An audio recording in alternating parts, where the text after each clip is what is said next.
Assalamualaikum warahmatullahi wabarakatuh.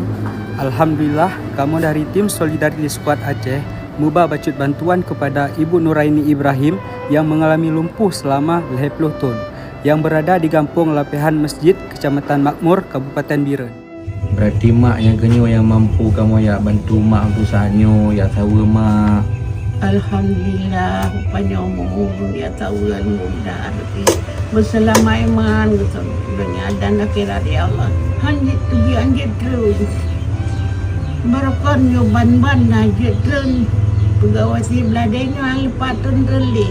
Alpah lima. Han. Sampai toilet no juga mak. Ya. Itu bayang tino tak guys.